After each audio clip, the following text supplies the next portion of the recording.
Assalamu alaikum warahmatullahi wabarakatuh. Ndugu katika imani, na kuhusia pamoja na kuhusia nafsi yangu kushikamana na kumcha Allah subhanahu wa ta'ala. Wasia wangu kwa siku ya leo, sote tunafahamu ya kwamba tupo ndani ya mwezi wa Rajab, na mwezi wa Rajab ni miongoni mwa mwezi mitukufu, ile mwezi ambayo Allah subhanahu wa ta'ala ameeleza ndani ya Qur'ani kwamba ni miongoni mwa miezi mitukufu, kama Allah aliposema, inna iddata shuhuri inda Allahi 12 shahra, hakika idadi ya miezi mbele ya Allah subhanahu wa ta'ala ni miezi 12, lakini Allah akasema minha arba'atun hurum, katika hiyo miezi 12 kuna miezi minne mitukufu.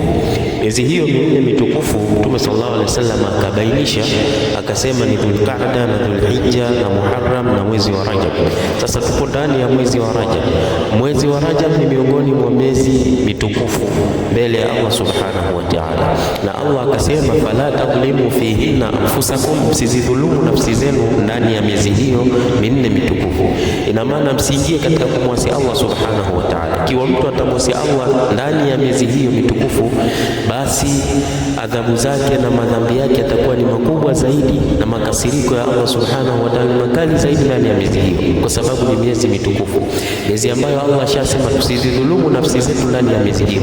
Kwa hiyo tushikamane na kutekeleza maamrisho ya Allah subhanahu wa ta'ala kwa wingi na kwa kujikaza zaidi, tofauti na miezi mingine.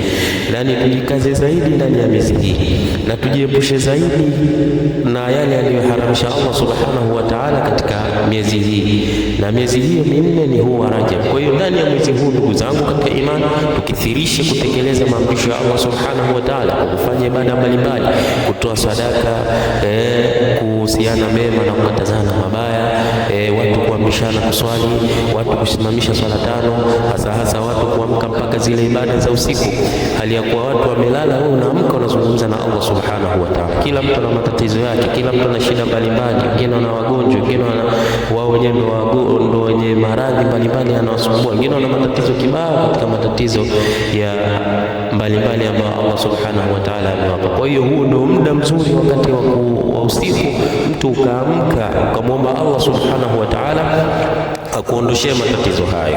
Kwa sababu gani? Ndani ya miezi hii minne mitukufu, basi mtu atakapodumu kufanya khairi, basi itakuwa malipo yake ni makubwa zaidi, na hivyo tukithirishe kutekeleza maamrisho ya Allah ndani ya mwezi huu. Na pia ipo ibada moja kubwa ambayo inabidi tuikithirishe, na si nyingine isipokuwa ni kutubia kwa Allah subhanahu wa ta'ala. Sote sisi ni wakosaji, tunamkosea Allah subhanahu wa ta'ala, lakini Allah akatuamrisha sisi tutubie kwake yeye, kwa sababu yeye ni mwingi wa msamaha.